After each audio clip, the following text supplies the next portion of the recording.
Bom, pessoal, vamos continuar nossa revisão aqui, tá? Vamos entrar no nosso segundo tópico. Basicamente, o que a gente vai abordar aqui é a questão da análise nodal, tá? Vamos discutir o método de análise nodal, em seguida a parte de análise de malhas, tá? E aí a gente finaliza a nossa revisão, ok? Antes de a gente entrar na análise nodal, vamos falar alguns termos, tá? Revisar alguns termos que são importantes para a gente conversar a respeito do restante dos métodos. A gente já tinha definido o nó como ponto no qual dois ou mais elementos do circuito se unem, tá?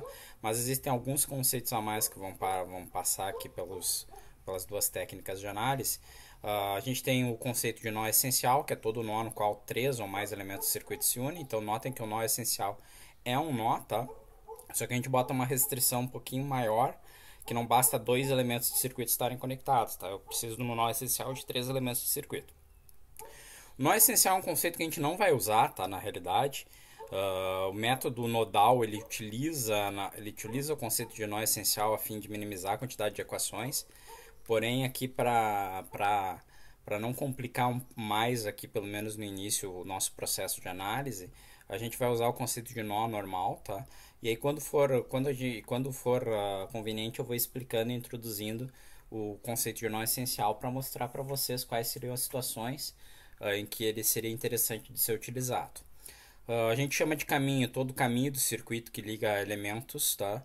Sem passar mais de uma vez pelo mesmo elemento, ou seja, inicio num ponto, vou percorrendo quaisquer outros elementos do circuito, tá? Sem que eu passe duas vezes pelo mesmo elemento de origem, tá?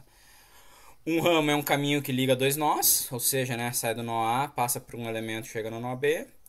Um ramo essencial é um ramo que liga dois nós essenciais, sem passar por outro nó essencial. Laço é todo caminho cujo nó inicial e final são idênticos, tá? A gente já tinha trabalhado, né, com laços para a gente conseguir fazer a segunda lei de Kirchhoff, né, a lei das tensões. E malha é todo laço que não engloba nenhum outro laço, tá? E aí depois a gente vai ver que o método de malha se aplica somente a circuitos planares, que são aqueles circuitos onde a gente consegue desenhar o circuito necessariamente num plano, tá? Sem haver intersecção de outros ramos, ok? Em termos de método nodal, a melhor forma de a gente conseguir abordar ele, tá, pessoal, de se explicar o método nodal é utilizando um circuito já como exemplo. Então, eu vou pegar aqui um circuito com bastante elementos. Vocês estão vendo aí duas fontes de tensão, uma fonte de corrente, um punhado aí de resistores no circuito, tá? E a gente vai desenvolver o método como um algoritmo, tá, pessoal? Vocês vão seguir uma série de passos e se vocês seguirem corretamente esses passos, vocês vão ser levados a um sistema de equações e resolvendo o sistema de equações, necessariamente vocês têm a solução do circuito, tá? A solução do circuito pelo método de análise nodal necessariamente é uma solução que implica em vocês encontrarem tensões nos nós escolhidos. Então, na verdade, ao resolver o circuito pelo método nodal, vocês vão conhecer todas as tensões presentes nos diversos elementos do circuito com referência a um certo ponto que vocês vão considerar como zero, tá? É justamente isso que a gente vai discutir nos passos a seguir. Então, o primeiro passo que a gente faz, pessoal, a gente vai identificar e nomear todos os nós do circuito, tá? Como é que a gente vai fazer isso daí? Primeiro ponto, a gente vai ter que escolher um dos nós do circuito, tá? Que a gente vai chamar de nó de referência. Normalmente a gente escolhe como nó de referência aquele nó que tem a maior quantidade de ramos interligados, tá? E a gente vai é como se a gente aterrasse esse nó, tá? Como a gente vai considerar o nó de referência como ponto onde a tensão é zero. Na prática, isso daí equivaleria, gente, se vocês estivessem trabalhando num circuito real, é onde vocês colocariam a ponteira preta, né, do multímetro ou do osciloscópio, tá? Já que aquele ponto seria o ponto que vocês considerariam como ponto zero, tá? É interessante no método a gente escolher, voltei aqui uma lâmina, né? É interessante no método a gente escolher como nó de referência aquele nó que tem mais elementos conectados nele, tá? Porque facilita o processo de desenvolvimento. Nesse circuito aqui, vocês vão ter uma série de nós. Se vocês forem ver, tem nós como esse daqui, que nem está marcado ainda, que tem dois ramos associados, né? A fonte e a resistor de 100 ohms. Esse daqui também tem dois. Esse daqui já é um nó que tem três ramos vinculados a ele. Esse nó de baixo aqui também tem três ramos. Esse nó de cima aqui também tem três ramos. Esse nó de baixo, três ramos. Esse daqui tem dois ramos. E esse daqui tem dois ramos interligados, tá? Então, como eu tenho vários nós aqui com três ramos, quaisquer um desses nós com três ramos pode ser escolhido como nó de referência, tá? Então, eu vou aterrar aquele nó e vou passar a considerar ele como o ponto onde a tensão é nula, tá? Todos os demais nós eu vou vincular uma tensão, tá? Então, para manter uma notação aqui coerente, para o nó A eu vou usar a tensão VA, para o nó B eu vou usar a tensão VB e assim por diante, tá? No método tradicional, tá, pessoal, a gente usaria somente os nós essenciais, tá? Na prática é indiferente, tá? A única coisa que que vai ocasionar a gente usar todos os nós é que a gente vai ter um conjunto de equações maior, tá? E são equações bem simples que normalmente, por simples substituição, a gente elimina lá no final. Então, na prática, acaba sendo praticamente o mesmo trabalho na maior parte dos casos, tá? Então, fazendo esses passos aqui no nosso circuito, a gente chegaria numa situação como essa, tá? Eu identifiquei todos os nós aqui, VA, VB, nó A, nó B, nó C, nó D, nó E, nó F, nó G, tá? E usei esse nó aqui como nó de referência e aterrei ele, ok? Uma vez que eu fiz esse passo, o que eu vou fazer em seguida? Eu vou chutar correntes para todos os ramos aqui de interesse, tá? Todos os ramos que eu estou trabalhando, ok? O único ramo onde eu não vou estabelecer uma corrente é o ramo da fonte, né? Porque nesse caso já existe uma corrente estabelecida aí, tá? Então, e no caso das fontes de tensão, também não precisaria atribuir necessariamente, tá? Mas na prática eu vou acabar fazendo isso daí também depois, tá? Mas em suma, todos os ramos aqui que não sejam fontes de tensão e corrente, eu vou atribuir correntes. E isso vai me resultar nesse circuito que vocês estão vendo aqui, ok? Então eu vou ter aqui o circuito, né, com a corrente I1, corrente I2, I3, I4, I5, I6 e I7, tá? Além da fonte de corrente em si. No próximo passo, eu vou usar a lei de Ohm para estabelecer o valor das correntes em todas as resistências aqui do meu circuito. Então, por exemplo, eu vou pegar o I1 e vou dizer que o I1 é o VA menos VB sobre 100. Ok? Vou usar aquela nossa referência da lei de Ohm que a gente viu, nós já vimos na nossa revisão aqui, tá? E vocês viram certamente em eletricidade básica, tá? Considerando que o nó de referência tem uma tensão zero, tá? Como, por exemplo, aqui no I2, né, seria VB menos a referência, então VB menos zero. Eu consigo então estabelecer que as minhas correntes vão ser dadas por essas expressões.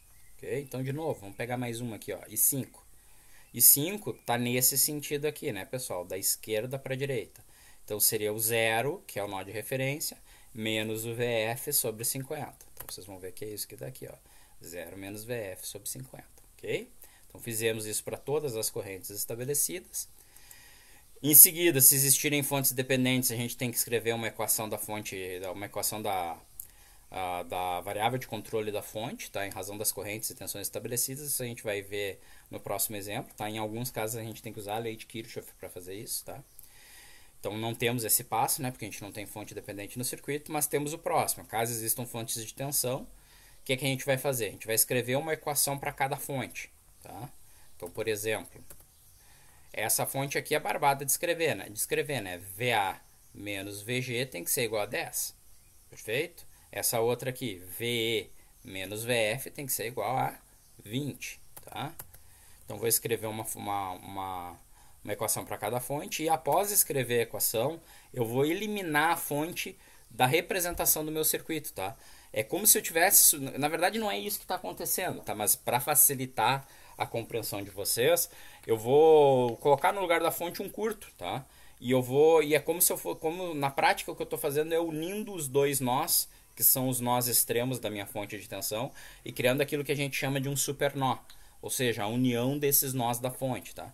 E aí o que vai acontecer com isso?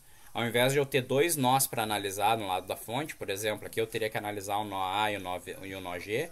Como eu vou unir o nó A e o nó G, vou criar um super nó chamado nó A, nó G, tá? Ou nó AG, se vocês preferirem, tá?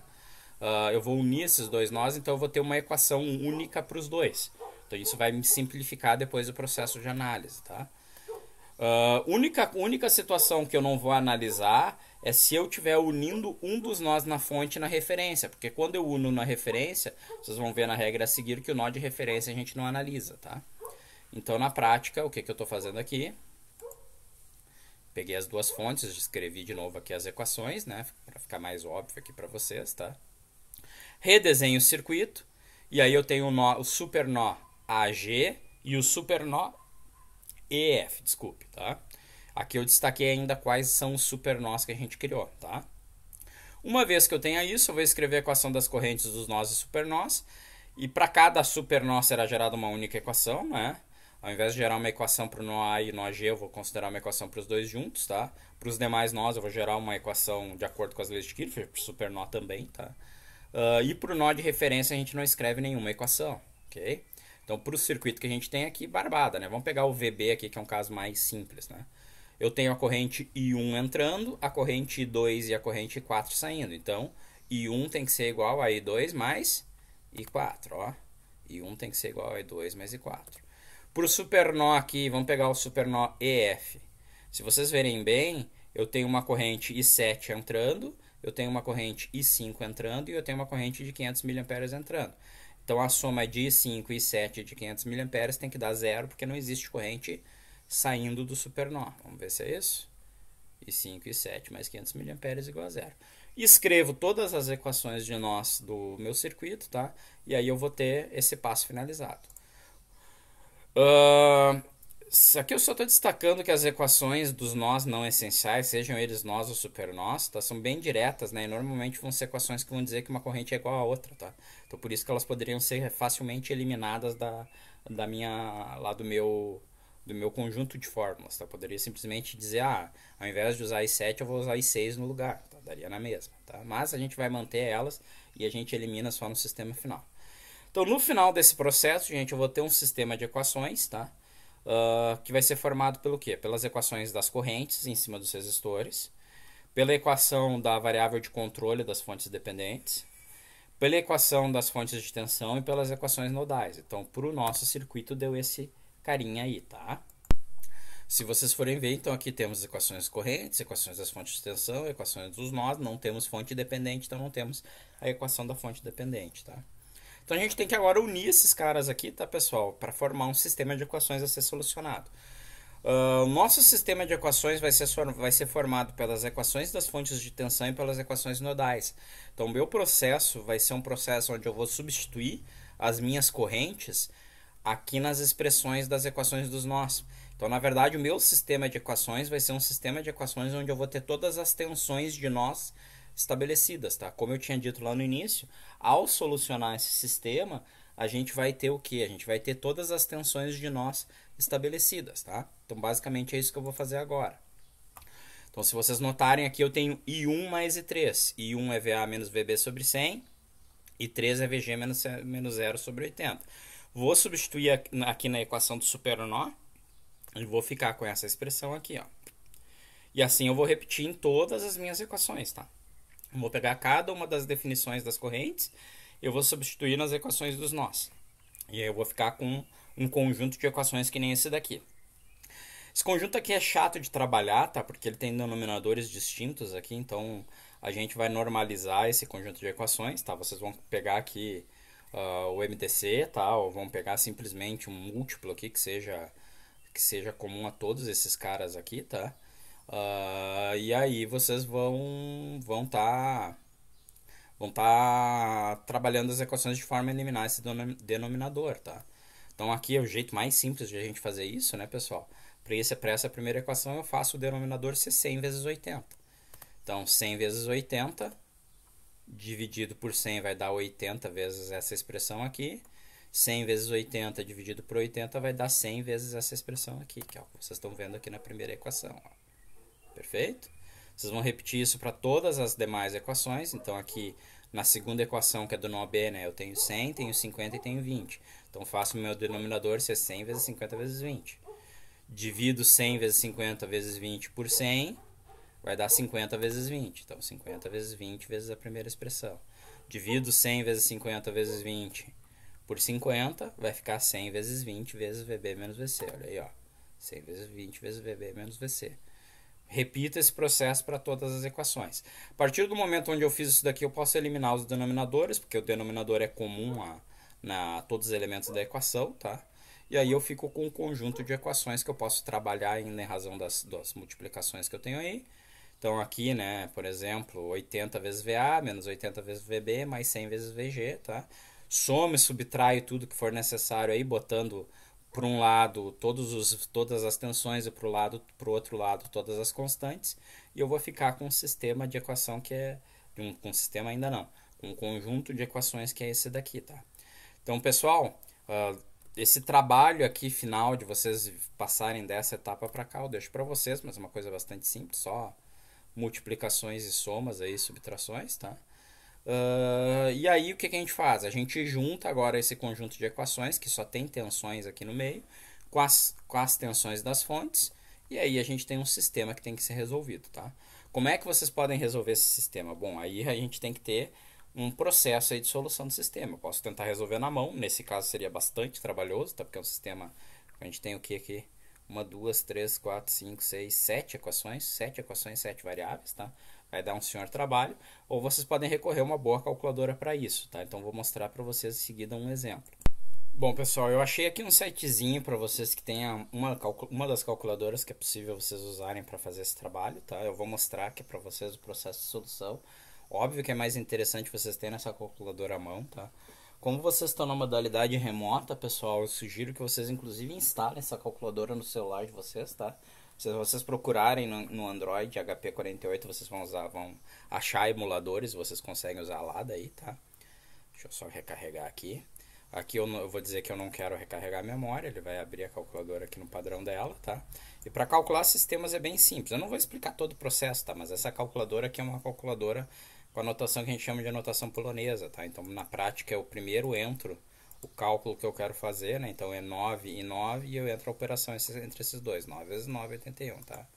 Questão de hábito, tá? Com a calculadora. Depois vocês daí eu deixo também por conta de vocês. Tem bastante material aí na internet para vocês usarem. Depois eu deixo o link aqui para vocês encontrarem esse cara. Para resolver o sistema, vou botar aqui. Deixa eu ver se eu abro aqui. Ah, não vai me obedecer aqui, deixa eu ver. Aqui, não. Ah, foi. Para resolver esse sisteminha aqui, deixa eu ver se vai funcionar. Não é assim. Ah, resolveu. Ó, vou botar uma tela do lado da outra, tá? Eu já fiz na solução, mas só para mostrar para vocês como é que a gente faz esse carinha aqui, tá? Então aqui eu vou entrar aqui, eu não sei se vocês perceberam, vou fazer de novo, tá? Eu aperto essa tecla aqui, tá? E aí eu aperto Solve, tá? Então essa teclinha que é o verde aqui para acionar as funções verdes ali das teclas, tá? Aqui eu vou com as minhas setinhas para resolver um sistema linear, vou dar OK. Aí eu vou entrar os coeficientes da matriz A, tá? Os coeficientes da matriz A são os coeficientes aqui dos VAs, VBs, VCs, tá? Então eu vou colocar aqui da primeira equação eu tenho 1 vezes VA, eu não tenho VB, eu não tenho VC, eu não tenho VD, eu não tenho VE, eu não tenho VF e o VG é 1 negativo, né? Menos VG, né? Então botei menos 1. Aí aperto a setinha aqui para baixo para ir para a segunda equação. Aqui na segunda equação eu tenho 0 para o A, 0 para o VB, 0 para o VC, 0 para o VD, 1 para o VE, menos 1 para o VF e 0 para o VG. Ele já vai ir para a próxima equação, tá? Aí eu vou botar aqui 80 para o VA, menos 80 para o VB. Vocês estão entendendo qual é o processo, né? 0 para o VC, 0 para o VD, 0 para o VE, 0 para o VF e vamos colocar 100 para o VG. Então aqui foi a terceira equação. 100, não dessa. 100. Maravilha. Foi a terceira equação. Agora é 1000, né? Para o VA. Menos 8000 para o VB. 2000 para o VC. E 0 para o resto.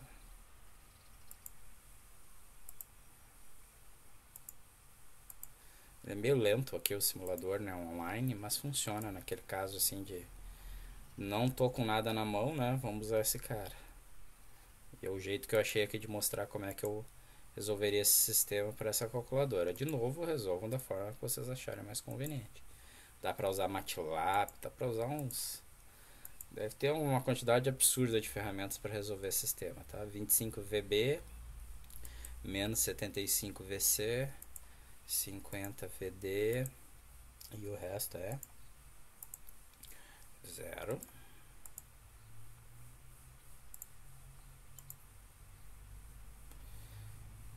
A última equação, 0 no VA, 0 no VB.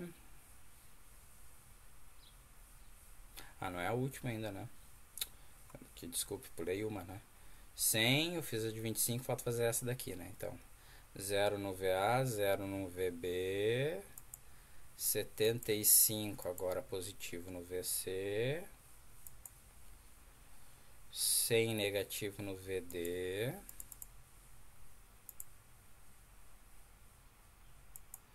25 no VE, 0 no F, 0 no G, agora sim, 0, a última, 0 no VA, 0 no VB, 0 no VC, 50 no VD, menos 50 no VE,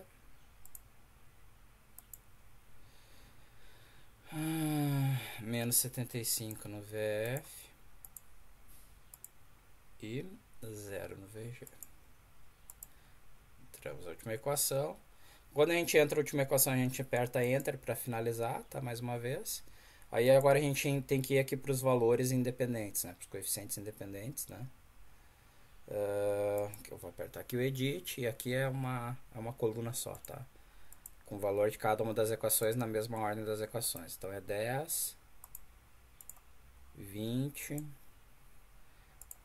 0,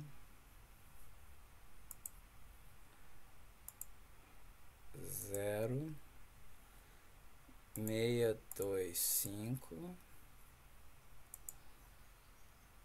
0 e 1875 negativo. Damos um Enter aqui para finalizar, né? Maravilha. E aí eu venho aqui para o X com a setinha e aperto aqui essa teclinha aqui, A, B, C, D e F são as teclas de menu, né? Aperto aqui que corresponde ao Solve, que é a F, e ele vai me dar todos os resultados, ó. Que vai bater com o que a gente tem aqui embaixo, tá? Então eu posso apertar aqui o Edit para ver os valores certinho, tá? Ó, 4,86, eu arredondei, né? Menos 1,56, menos 8,67, 0,28, 27,11, 7,11 e menos 5,14. Tá aí. Então desse jeito a gente consegue resolver o nosso sistema, tá, pessoal? Maravilha. Então basicamente é isso que a gente quer fazer, tá? Certo? Ok, então temos aí a solução, né? A partir dessas tensões aqui eu consigo obter todas as informações adicionais do circuito, como corrente em cima da fonte de tensão. Só aplicar a lei de Kirchhoff, a lei de Ohm, que a gente já tem inclusive as equações das correntes, e o resto do circuito sai ao natural, tá? Bom, vamos fazer mais um exemplo aqui. Oh, meu Deus do céu, aqui saiu um errinho, tá? Mas nas outras aqui já desaparece esse erro, tá? Que é, na verdade, a corrente ali da fonte controlada é x sobre 2. Então, vamos pegar esse circuitinho aqui, tá? Então, um circuito que apareceu aqui é uma fonte de corrente controlada, tá? Por uma fonte de corrente controlada por corrente. E a corrente de controle é a corrente X circulando em cima dessa fonte aqui de 10 volts, tá? Então, vamos para o nosso primeiro passo, né? Marcamos todos os nós e já escolhemos o nó de referência, tá? Aqui eu vou destacar os nós essenciais só para vocês terem noção de quais são eles, tá? Tá em vermelho. Então notem que eu escolhi aqui o nó de baixo como nó de referência, né? Uma boa escolha, porque eu tenho 1, 2, 3, 4 nós, 4 ramos, perdão, 1, 2, 3, 4 ramos saindo dele, tá? Se bem que aqui eu também teria, né? 1, 2, 3, 4 ramos, então qualquer um dos nós essenciais ali seria uma boa escolha, mas esse daqui particularmente é uma escolha interessante. Ah, como é que a gente escolhe o melhor nó essencial? Cara, com experiência vocês normalmente vão escolher ele bem, tá? Tem que exercitar para fazer isso. Vou atribuir todas as correntes, inclusive em cima das fontes aqui eu atribuí corrente nesse caso, tá? Não faz a menor diferença. Maravilha. Vou escrever a equação das correntes, então aqui, né? Mesmo processo que a gente já fez, né? I2, VA menos VB sobre 100, I3, VB menos 0 sobre 20 e 4, VB menos VC sobre 50 e assim por diante. Tá? Todos os resistores vão ter suas equações aqui das correntes escritas. Tá? E aí, pessoal, aqui até botei uma observação, né, que se a gente estivesse usando só nós essenciais, a gente teria uma das equações de correntes aí que não necessitaria ser escrita, tá? Mas a gente vai continuar usando o método mais simples, tá? E aí o que resta? Eu tenho que escrever agora a equação de controle da fonte dependente, razão das correntes e tensões do circuito, tá? Então, eu posso fazer isso daí simplesmente escrevendo uma equação adicional para a variável de controle. Então, como a minha variável de controle é x, e como o x está em cima do ramo da fonte de tensão de 10 volts, para eu conseguir escrever uma equação para o x usando ou I1, I2, I3, I4, I5 e 6, ou usando VA, VB, VC, VD e assim por diante, eu tenho que usar necessariamente uma lei de Kirchhoff, porque afinal de contas, como a corrente está em cima da fonte de tensão aqui, eu não tenho um outro recurso para escrever o valor de x usando os demais elementos aqui da minha, do meu circuito, tá, que eu estabeleci. Então, na prática, eu tenho que olhar o nó da fonte de tensão e olhar as correntes que estão associadas a esse nó. E aí eu vou chegar à conclusão que eu tenho I4 e IX sobre 2 entrando no nó VC, e eu tenho IX e I5 saindo no nó. O que eu vou fazer? Vou escrever a equação nodal para esse cara. E aí, isolando o IX, eu tenho agora desculpe, eu tenho agora uma equação para IX em razão das demais correntes do meu circuito. Então eu vou conseguir eliminar a variável IX do meu sistema de equações e vou substituir o IX por 2 vezes I4 menos 2 vezes I5, entenderam? Isso daqui que vai me permitir a simplificação. E aí poderiam perguntar, pô, e qual seria o outro caso? Bom, os outros casos são mais simples, tá? Ou é uma corrente qualquer em cima do resistor, ou é uma tensão qualquer em cima do resistor, que são casos bem óbvios, tá? Ou seria uma tensão em cima de uma fonte de corrente, por exemplo. Se eu tiver uma tensão em cima de uma fonte de corrente, o que eu vou ter que fazer? Eu vou ter que escolher uma malha, vou ter que escolher um laço ali e vou ter que aplicar as leis de Kirchhoff, tá? Então, assim como para uma fonte de tensão e para uma corrente eu fiz um nó, lá para uma fonte de corrente com tensão eu vou ter que fazer uma malha para estabelecer uma equação para a variável de controle, tá? Maravilha. Então, aqui, o próximo passo que a gente tem que fazer é escrever uma equação para as fontes de tensão. Então, olhando o meu circuito, né? Eu tenho uma fonte aqui de 40 volts, que é VA menos 0 é igual a 40. Então, VA é 40 volts, né? Ficou bem fácil aqui. VC menos 0 é 10, então VC é 10 volts. Então, notem aqui que eu já tenho a solução do VA e do VC para o meu circuito, né? Isso só vai simplificando a minha vida, tá? Então, fiz isso, substituí no meu circuito e criei o super nó. Então, o que é o impacto aí, né? O nó A foi unido ao nó de referência, então eu não vou analisar ele. O nó C foi unido ao nó de referência, então eu não vou analisar ele. Consequentemente, só restaram dois nós para minha análise, né? O nó B e o nó D. Só essas duas aí que eu vou fazer as equações. E fazendo a equação do nó B, bem simples, né?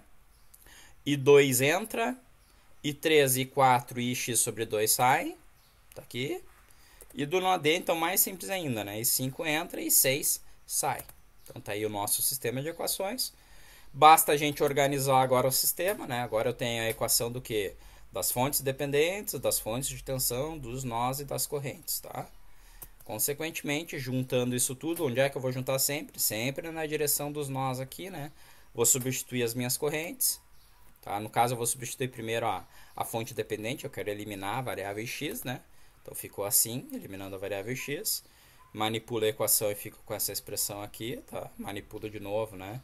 1 aqui, né? 2 e 4 mais 2 e 4 é 4 e 4. Então, fiquei com esse sistema aqui. Substituo agora as equações das correntes. Repito aquele processo de achar aqui um mínimo comum, tá? Mas, na verdade, aqui, como as tensões VA e VC são constantes, eu já substituí direto para simplificar o cálculo, tá? Acho aqui meu mínimo. Monto meu sisteminha, que ficou um sisteminha trivial, eu não preciso nem resolver, né? Já vou achar o valor do VD direto e já vou achar o valor do VB direto. E são esses os valores aí que a gente vai ter no final. Então, notem que, de novo, pessoal, como o processo aqui final tá pra gente. Processo de análise de malhas de nós, perdão, tá? E aí o de malhas também é um algoritmo, tá, pessoal? Vocês têm que seguir esses passos ao pé da letra. Segue, faz o passo 1, faz o passo 2, faz o passo 3, faz o passo 4, faz o passo 5, faz o passo 6. E pronto. Resolve o sistema e vocês vão ter a solução de todas as tensões. Ok? Então é uma questão de hábito, tá? É uma questão de entender, aplicar e memorizar essas regras, tá? Próximo tópico que a gente vai ver daí vai ser a revisão da análise por malhas. Ok? Por enquanto é isso.